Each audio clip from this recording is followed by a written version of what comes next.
Mesdames, Messieurs, peuple congolais, chers membres de la diaspora, chers membres de la résistance et chers patriotes, individuellement et collectivement, du nord au sud, de l'est à l'ouest et au centre, tant au niveau citoyen qu'intellectuel, politique, militaire, religieux et ou spirituel. Je vous informe pour mes nouveaux abonnés et je vous répète pour ceux et celles qui me suivent depuis quelques années qu'être citoyen, c'est d'être informé. Et pourquoi? C'est parce que l'ignorance est la pire des souffrances. En revanche, le savoir, les connaissances, la transmission, le courage, l'intérêt général et les solidarités vous libèrent. Pour info, je vais ici vous traiter l'affaire des biens mal acquis, des Sassou et des Bongo. Et quelle signification donner aux Congolais? On en parle des biens mal acquis depuis les années 1990. Pour ceux qui ont la longue mémoire, c'est-à-dire dès 1990, 91, 93, 95, jusqu'à 2000 et jusqu'à aujourd'hui, toujours des affaires des biens mal acquis.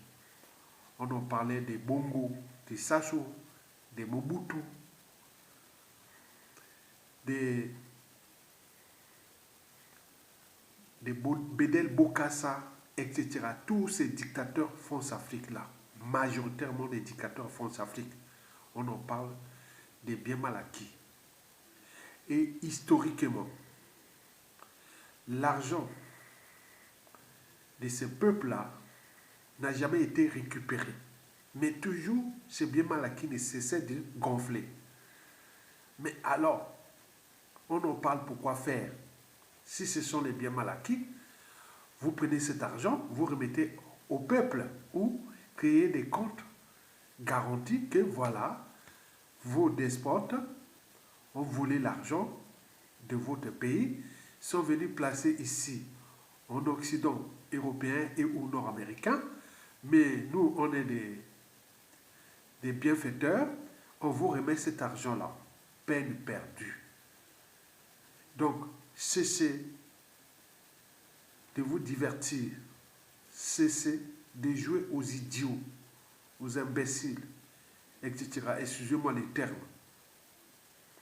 Les biens mal acquis, quelle signification donner à ces problématiques des biens mal acquis?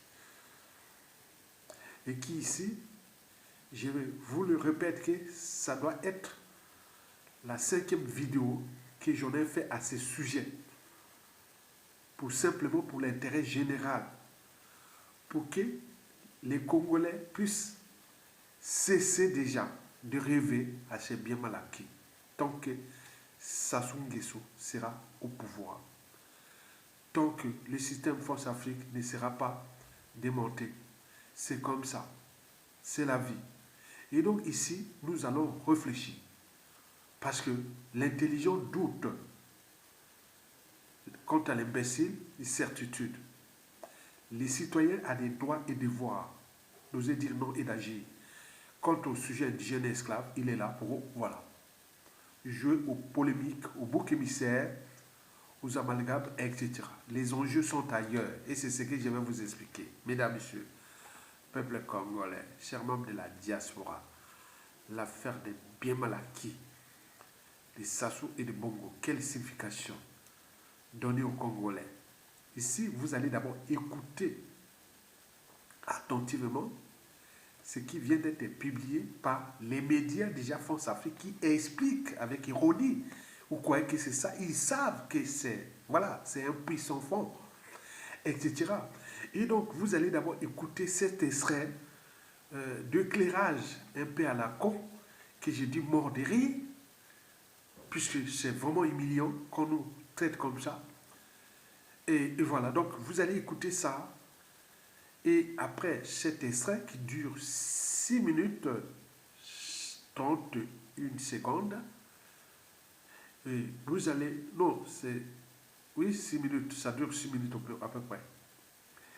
Et après ces 6 minutes que j'ai dit mort de rire, et nous allons, ou je vais vous expliquer, ou donner les trois significations relatives à la compréhension des problématiques, de la situation, du contexte, des enjeux et des perspectives des biens mal acquis qu'on en parle dans la zone France-Afrique.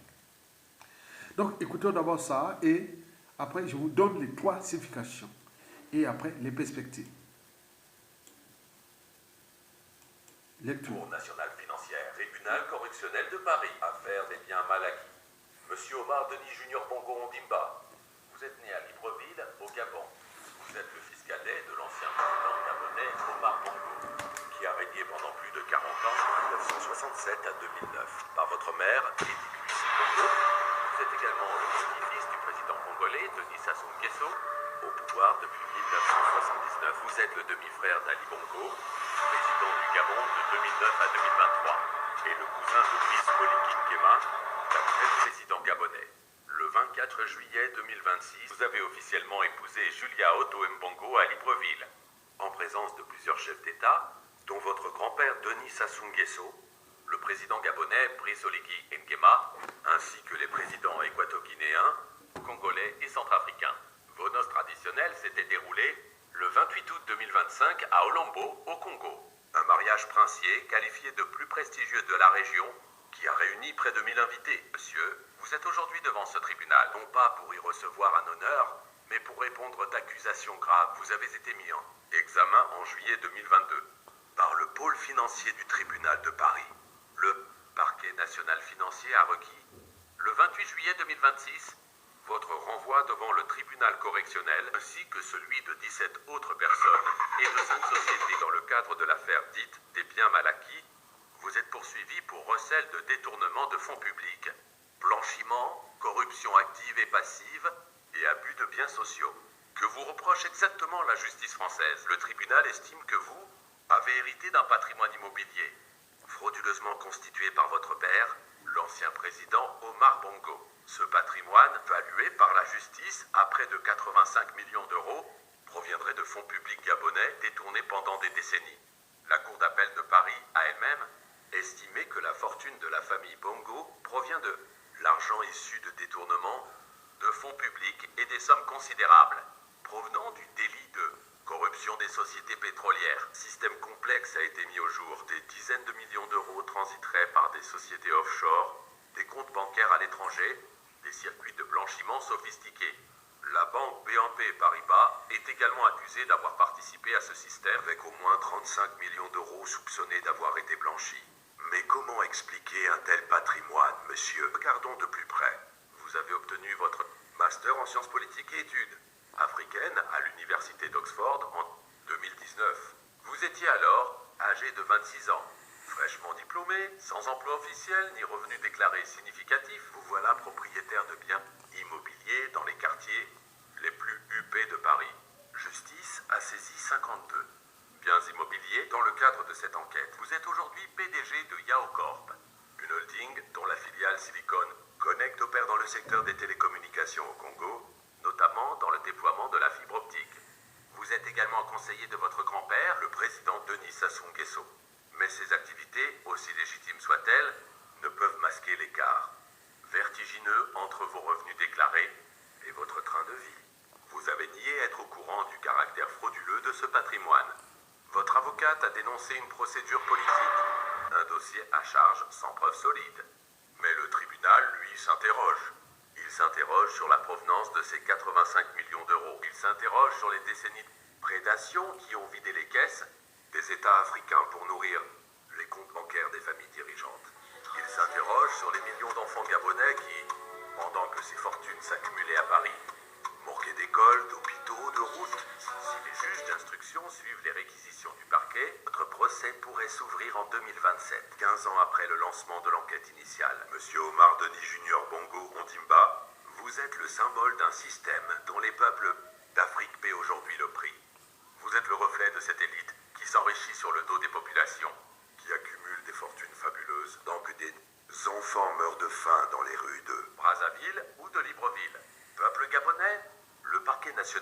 financier français a requis le renvoi d'Omar, Denis Junior Bongo, devant le tribunal correctionnel de Paris dans le cadre de l'affaire dite des biens mal acquis. L'héritage en question est évalué à 85 millions d'euros d'origine présumée frauduleuse. Selon les conclusions de l'enquête, la question est claire. Accepteriez-vous que quelqu'un hérite de 85 millions d'euros qui manquent au trésor public gabonais? Que ces biens achetés dans les quartiers huppés de Paris soient la conséquence de la corruption des sociétés pétrolières, plutôt que le fruit d'un travail légitime, que les peuples d'Afrique gardent ce témoignage dans leur mémoire.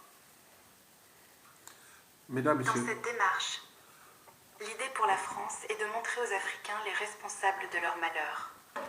Mais où sont les biens mal acquis par la France?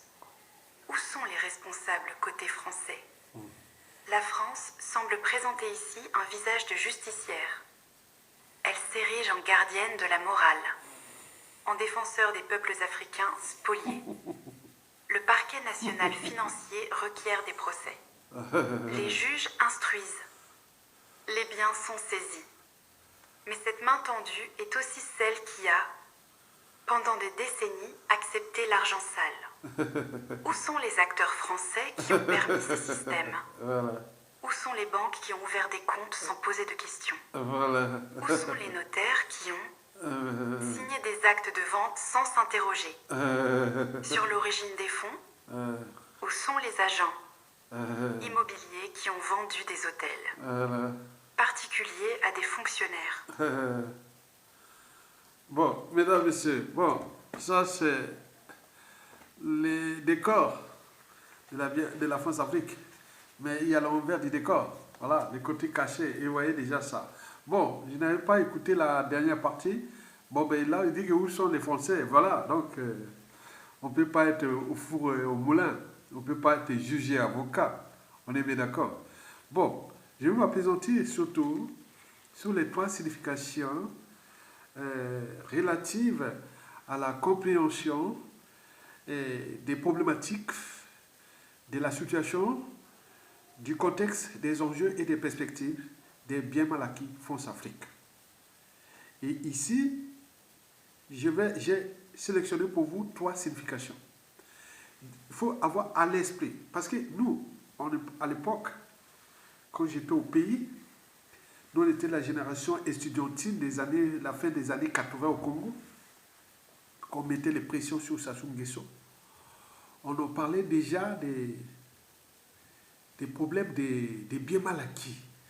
On nous disait, bon ben, à l'époque au Congo, hein, les milliardaires du régime de Sassou Nguesso, dans les années 80, il y avait que Sassou Nguesso qu'on parlait, il y avait aussi Rodolphe Adada, c'était les milliardaires du pétrole. Donc les années 80 là, au Congo, les milliardaires que nous on parlait, parce qu'on était à la fac, j'ai dirigé la fac là-bas, estudiantine, la faculté des sciences jeunesse estudiantine.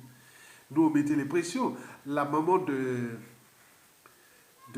Denis Omar Bongo, qui faisait médecine.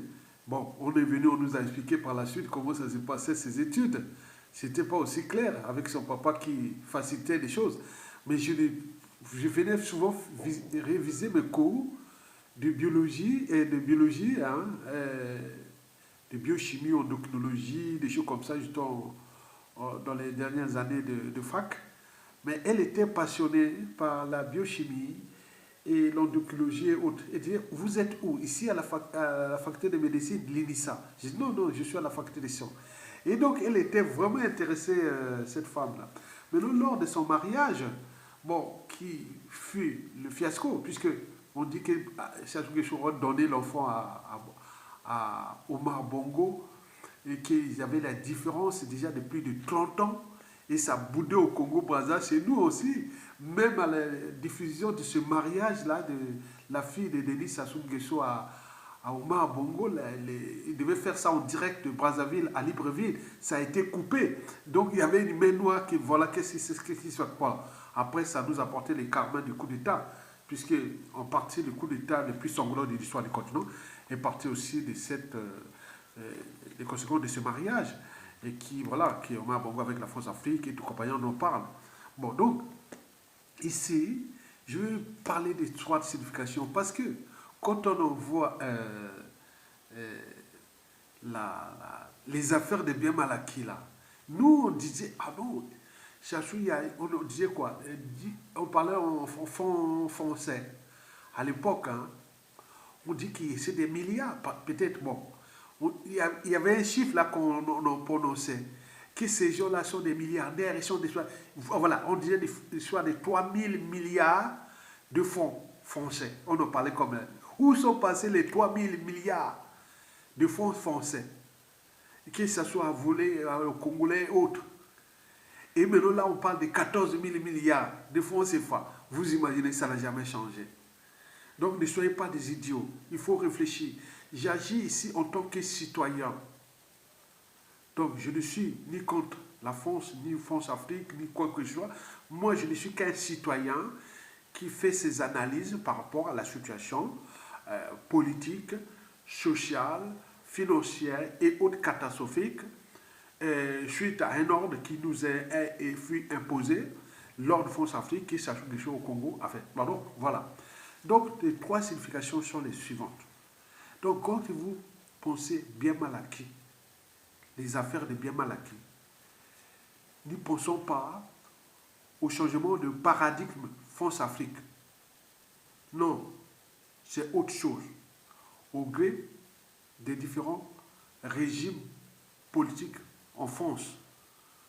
Vous le savez, historiquement, on parlait des affaires des financements occultes des partis politiques en France ici, des mallettes et valises africaines, des rétro-commissions, etc., chers à notre compatriote, Madame Eva Joly, qui, à la chute de Sassou Nguesso, si elle a envie, ce sera la citoyenne d'honneur du Congo-Brazza. C'est elle, avec les Serge Bérébi, avec bien d'autres qui ont mené des batailles pour nous, peuple congolais, contre ce régime d'exception au crime multiforme et multidimensionnel et de la haute trahison, le régime de Sassou Nguesso. Et donc, dans les années 80, c'est nous qui menions les pressions à Sassou Nguesso jusqu'à le chasser du pouvoir. Avec la bénédiction du président français François Mitterrand. Mais il a eu la chance parce que Jacques Chirac est arrivé au pouvoir, il l'a remis au pouvoir jusqu'à nos jours. Nicolas Sarkozy l'a reconduit, puis François Hollande pareil. Maintenant aujourd'hui Macron qui fait le jeu, peut-être qu'il va laisser la passe au prochain, en 2027. Bon donc nous sommes dans les tours de passe-passe. C'est un jeu rodé. Et donc si vous ne voyez pas ça, vous n'analysez pas ça, vous perdez votre temps. Et les salives, on a passé du temps qu'à ça. Donc, voilà les trois significations que je vais vous donner. La première signification, sur trois, la signification France-Afrique des biens mal acquis, j'appelle ça comme ça. Si vous entendez des histoires des biens mal acquis, pensez toujours côté décor, diversion, distraction, diversion, distraction, diversion, distraction. Maintenant, quel est l'envers du décor? Maintenant, il faut aller analyser les enjeux et les perspectives derrière cette diversion et distraction. Donc, ça n'aboutit à rien. Donc, il faut lui demander ça. C'est comme nous, on s'interrogeait que, bon, comment nous, on lutte contre Sassou Nguesso en France, sur son propre terrain, puisqu'il est le siège de la France africaine est en France. Et comment ça veut dire qu'il n'y a que des Congolais, il n'y a qu'en France, parmi les pays occidentaux, où on parle de démocratie, de la liberté d'opinion, des pensées, des points. Il n'y a qu'en France où les opposants des histoires de Sassou Nguesso ont des gardes à vue, des procès sur procès. Moi, je l'ai subi un procès, vous le savez ça, pour rien du tout. Et donc, il y en a combien comme ça? On disait, mais attends, les Congolais sont aux États-Unis, sont au Canada, pour l'Occident nord-américain. Ils sont en Europe, en Grande-Bretagne, en Allemagne, aux Pays-Bas, en Norvège et en Suède, au Danemark, en Italie, au Portugal, en Espagne, etc., en Suisse, en Belgique, au Luxembourg, toute l'Europe occidentale. Il n'y avait qu'en France, où les Congolais étaient les gardes à vue sur garde à vue, les procès sur procès. On s'est dit, il y a un problème. Donc, on ne peut pas être au four et au moulin. On ne peut pas être jugé avocat. Le poisson pourrit toujours par la tête. Parce que dans toute organisation, qu'elle soit État, entreprise ou association, lorsqu'il y a un dysfonctionnement, c'est celui qui a la tête qui en est responsable. Le poisson pourrit toujours par la tête. Lors de France Afrique, ce sont les cellules africaines de l'Élysée et du Quai d'Orsay, les intérêts privés, les multinationales, etc. Cette nébuleuse France-Afrique, les visiteurs du soir et tout compagnie. C'est eux qui ont structuré, managé toutes ces problématiques de biens mal acquis. Mais pourquoi faire? Et donc là, ils sont souvent dans la diversion. Et je vous répète que dans les années 80, déjà Sassou Nguesso prend le pouvoir, commence à parler des biens mal acquis. Or, avant Sassou Nguesso, sous Yombi Opango, Marie Ngouabi, Massaba Deba et Yulu, on ne parlait pas de ces problèmes de biens mal acquis.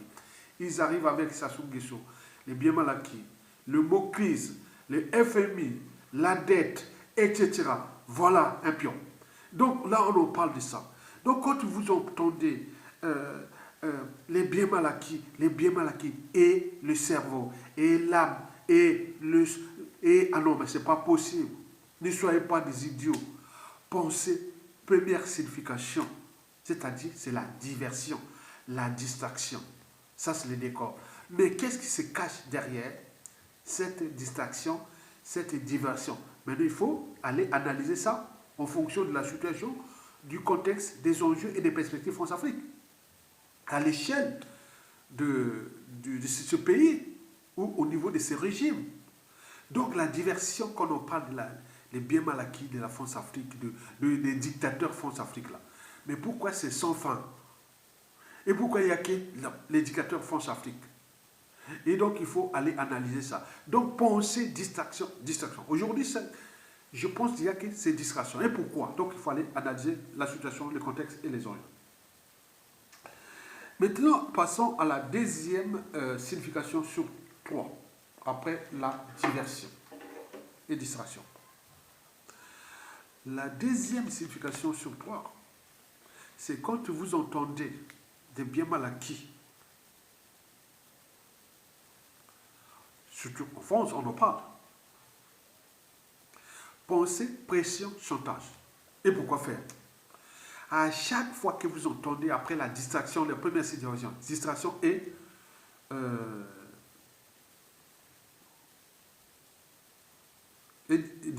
distraction et voilà, distraction. Donc, ça, on passe au deuxième, c'est-à-dire, ce sont des pressions, des chantages. Mais pourquoi faire? Pourquoi? Les juges français, souvent il y a le parquet et les pas mélanger ça, vous savez. Il y a d'autres qui sont liés directement au gouvernement. Hein. Et il y a d'autres qui sont, voilà. Bon, mais quand on parle de juge d'instruction, donc là, ça peut être sérieux. Mais il y a toujours intervention de, voilà, vous savez, avec la France-Afrique, parfois la justice française et la France-Afrique, on ne sait pas où se trouve la ligne de démarcation. Hein. Et donc, il faut vraiment prendre ça au conditionnel. Et où, voilà. Donc, la deuxième signification sur 3, ce sont des pressions. Des moyens de pression, de chantage. Mais donc, pourquoi faire en fait? Pourquoi on en parle là? C'est par épisode. 1993-14, et on en parlait comme ça. Après les 1998-2000, après les 2003, après 2005, après les 2008, après les 2011, après 2015, après 2017, après 2018, 2021, après 2022, après 2024, là en 2026, et souvent il n'y a rien. Donc pensons chantage, pression. Et pourquoi faire? C'est-à-dire mettre les pressions à ces régimes France-Afrique. Pourquoi on met les pressions à ces régimes France-Afrique? Par le chantage, par les pressions, les problèmes des biens mal acquis. Qu'est-ce que ça? Donc les nerfs des nerfs, c'est les magots qui est là. Parce qu'on les incite, ce sont des pactes. Oui, tu deviens dictateur France-Afrique, en contrepartie, tu investis l'argent de ton pays chez nous, qui devient quelque part peut-être leur assurance vie, puisque leur pays, ce sont des compagnies d'assurance. Mais par contre, la France-Afrique, leur compagnie de réassurance. Donc il y a un pacte, il y a beaucoup de choses qui se passent là. Mais donc, pensons, deuxième signification, pensons pression, chantage, pression, chantage. Et pourquoi faire en fonction de la situation, du contexte, des enjeux et des perspectives. Le cas de Denis Omar Bongo, qui a fait son mariage somptueux, qui a choqué beaucoup de Congolais, et qu'il y a des polémiques entre le Congo et le Gabon pour les problèmes des biens mal acquis, des biens de justice. Bon, quoique son grand-père est encore au pouvoir, mais il peut jouer avec ça. Mais au moment où le grand-père, Denis Sassou Nguesso, ne sera plus au pouvoir, tout aura déjà changé. Hein. Ça, c'est sûr et certain, parce qu'il y a la colère. Parce que Denis Omar Bongo et sa sœur portent la loi du karma, du coup d'État, parce qu'on a tué beaucoup de gens de Congolais. Et surtout la majorité de la population sud du Congo, de Brazzaville à Pointe-Noire, qui représente 2 tiers de la population congolaise, 2 tiers de la diaspora congolaise à l'étranger, et qui sont là au guet-apens, ils attendent que la chute de Sassou Nguesso, qui se deviendront les Denis Omar Bongo avec ses biens, les biens mal acquis là. Ça, il peut encore jouer à cette diversion, à ces mariages, et il le caché là-bas au Yo, c'est son grand-père. Maintenant, quand tu vas chuter, au Yo là-bas, on connaît Berengo, c'est les Bokassa, qu'est-ce que c'est devenu? On connaît Guadeloupe, c'est les Mobutu, qu'est-ce que c'est devenu? Mais ce sera pareil pour le Oyo là-bas, les Tions des Bermudes. Et donc là, il est encore caché là-bas, il vient faire ses mariages coutumiers, puis aller faire cela, parce qu'il croit que le Gabon, c'est leur terre promise, c'est l'héritier de la royauté gabonaise France-Afrique. Et donc, entre eux, qu'est-ce qui se passe derrière les pressions? Puisque Oligui Nguema est choisi par la France-Afrique. Et Denis Omar Bongo veut aussi sa part de pouvoir. Est-ce que ce sont des pressions que la France-Afrique dit, mais que, attends, nous on a déjà notre pion qui est Oligui Nguema, et non, il ne faut plus venir emmerder le gars, sinon on te met les pressions sur les biens mal acquis, où est-ce que tu as eu l'argent? Mais ils connaissent. Omar Bongo disait que quand il y avait les financements ici en France, il donnait à tout le monde en France ici. C'est connu, c'est passé dans plusieurs médias. J'ai quand même plus de 30 ans de France, non? Et donc c'est passé là, on expliquait qu'il donnait à la gauche, à la droite, à l'extrême gauche, à l'extrême droite. Comme ça, tout le monde est servi. Les financements occultes. Maintenant, on vient découvrir aujourd'hui. Et c'est bon. Et ces multinationales, tous ont joué ce jeu-là avec les Bongo et les Sassou Nguesso qui est toujours au pouvoir. Pendant que les catampes de la condition humaine, sociale et existentielle au Congo est totale. Et là, Sassou est protégé par la France-Afrique, renseigné, puisqu'on met même des pressions sur ceux qui luttent contre Sassou Nguesso à l'échelle de la France, la capitale de la France-Afrique, à travers les administrations, les préfectures, tout. Donc c'est ça leur monde. Ils viennent s'étonner là. Non, on ne s'étonne pas. Pour s'étonner, il faut aller voir en Afrique de l'Ouest, là où le Mali et Burkina Faso et le Niger sont affranchis de la France-Afrique. Le processus est en cours. Voilà les facteurs du sentiment anti-France-Afrique. C'est toutes ces choses-là qui n'ont jamais été résolues. Mais là, la deuxième signification, le chantage, la pression, c'est pourquoi faire sur Denis Omar Bongo, alors qu'ils connaissent tout. On connaît les origines des efforts des Bongo. Ils ont volé un État, un riche pays pétrolier qui est devenu exemple à cause d'un régime. Et là, ils ont placé un autre régime qui les protège. Maintenant, ils vont dire, ah non, on ne veut plus peut-être les Bongo. On a maintenant choisi Oligui Nguema, peut-être bien d'autres. Maintenant, on met les pressions. Donc, il faut voir ça dans ce sens-là. Donc, ça devient une monnaie des singes. La monnaie d'échange, les biens mal acquis, entre régime, France-Afrique et tout compagnie. Donc, Denis Omar Bongo, calme-toi. Hein. Tu ne vas plus faire ça. Sinon, on ravite ton magot parce qu'on t'a vu faire le mariage somptueux et qu'au Gabon comme au Congo, on a les gens choqués. Et pendant que voilà. Donc, maintenant, il faut aller voir maintenant les pressions, les chantages qui se passent. Ok? Très bien. Maintenant, passons à la troisième et la dernière signification sur 3. C'est la confiscation. J'appelle ça la confiscation ou spoliation des biens mal acquis. Et souvent en fonction du contexte, des enjeux et des perspectives. Parce que, écoutez, les biens mal acquis, quand on parle depuis les années 90, on en parle. Est-ce que le Congo-Brazzaville et ou le Gabon, et même la Guinée équatoriale, On peut ajouter même le Cameroun. Tous les pays font France-Afrique. Même on a parlé de Bokassa. Et même de Mobutu, de la RDC. Est-ce que vous avez vu, les peuples de ces pays ont reçu même un centime de ces biens mal acquis. Ah tiens, c'est vos biens mal acquis, même par des programmes et autres, rien du tout. Donc ce sont des variables d'ajustement, France-Afrique. Quand ils ont besoin de prendre un peu d'argent, ils vont pocher dans les biens mal acquis. Ce qui est mon interprétation. Puisque, si ce sont des biens mal acquis, l'argent vient d'où? D'Afrique, de ces pays. Donc, si vous voulez vraiment aider ces peuples, on dit, bon, ben écoutez, on vous prend cet argent, mais moyennant commission, il n'y a pas de problème. Mais on sait qu'il y a un compte garanti que si le régime change, et si on ne veut pas revertir sur le régime qui va changer, mais on peut, quand même, il y a des programmes, et autres, on dit, il y a un fonds qui est là quelque part, en France, pour le Gabon, pour la Guinée équatoriale, pour le Congo, Brazzaville, le Cameroun, le Togo, la Côte d'Ivoire, et le Centrafrique, tous ces pays où il y avait des biens mal acquis qu'on en parle. Mais là, rien du tout.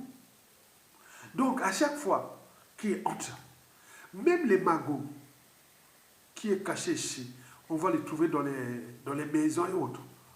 Dernièrement, on parlait 20 millions de dollars retrouvés en cash. 20 millions d'euros trouvés en cash quelque part. C'est la caverne de l'Ibaba. Les maisons des dignitaires France-Afrique et notamment du Congo-Brazzaville, par exemple en France. Et combien de fois ailleurs, en Occident. Ce sont des cavernes avec des liquidités énormes. On les attrape dans les aéroports et autres. Mais tous ces magots-là qui sortent d'Afrique, ils ne repartent pas là-bas. Ils allaient au Trésor public, à la Banque de France et ou autres. Mais alors qu'ils savent que ce sont ces despotes que la France protège. Donc, ne jouons pas à la diversion, au four au moulin, non. Donc, voilà les trois significations que moi, d'un point de vue intellectuel, j'y pense que la première signification sur toi, quand on entend bien mal acquis, il faut penser à la diversion. Maintenant, derrière cette diversion, qu'est-ce qui se passe derrière?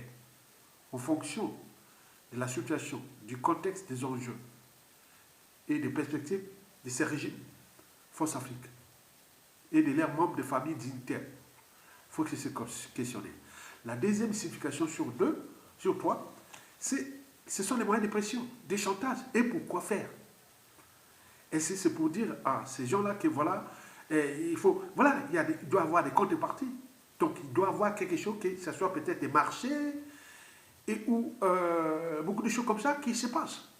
Voilà, moi je pense comme ça.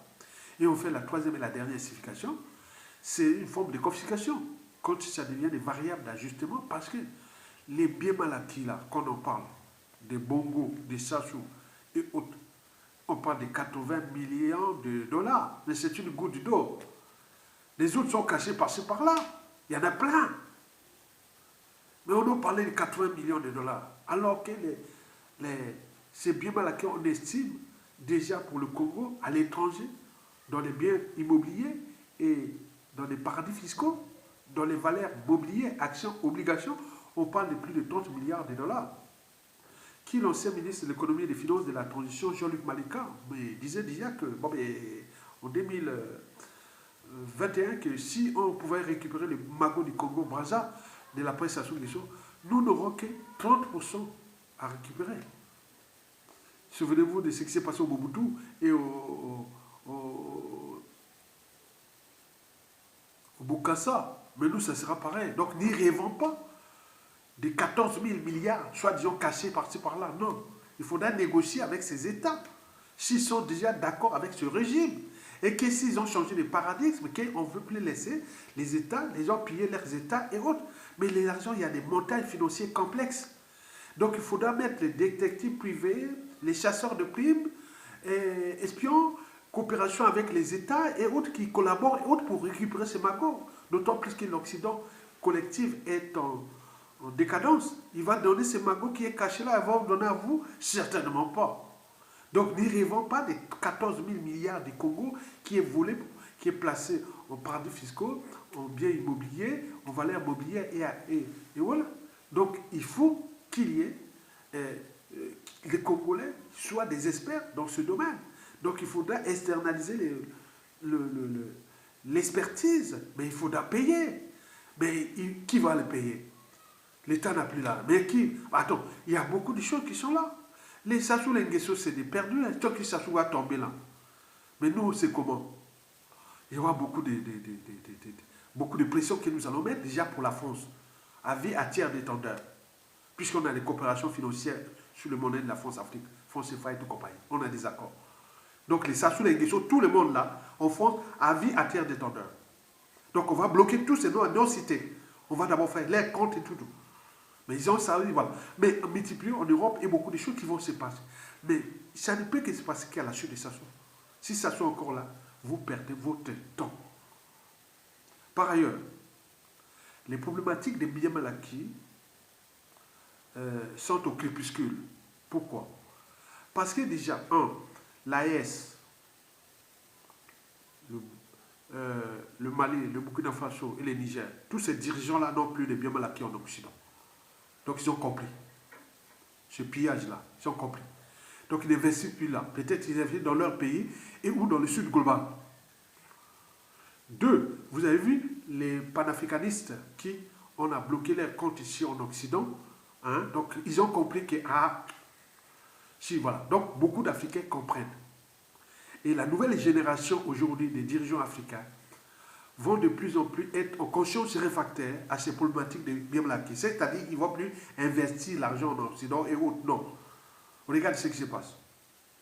Donc, Sassou Nguesso et c'est bon, ce sont les restes des gens, mais qui ne seront pas bénéfiques. Pour nous, on n'aura pas. Donc, nous devons d'abord chasser Sassou Nguesso. On doit d'abord le chasser. Et après, on réglera les problèmes de biens mal acquis déjà à l'échelle nationale entre nous. Parce qu'au pays, il n'y a pas de problème. Les Sassou Nguesso, tous leurs biens seront confisqués. Sans même justice. On sait qu'ils ont volé. Ça, il n'y a pas de problème. Maintenant, quant à l'étranger, il y aura des procédures. Il y aura beaucoup de choses. Donc, vous voyez déjà qu'il y a des perspectives qui sont bonnes pour nous. Donc, n'y perdons pas le temps à ces problèmes de biens mal acquis là. Ce seront des procédures qui seront longues où nous n'aurons pas à récupérer beaucoup de choses. Le but est d'éviter que c'est l'argent là qui est caché là, ça devient le magot pour les coups d'État en Afrique. Il faut vraiment éviter ça. Mais pour le reste, nous devons chercher Sassou Nguesso et repenser notre nouveau modèle économique. Et ce modèle économique-là doit passer déjà par les audits de l'État, l'État général de la nation, les commissions vérité, réparation et tout ça. Voilà. Donc il faut penser ça, restaurer l'autorité de l'État et assainir le climat des affaires et du business au Congo. L'argent va rentrer, il n'y a pas de problème.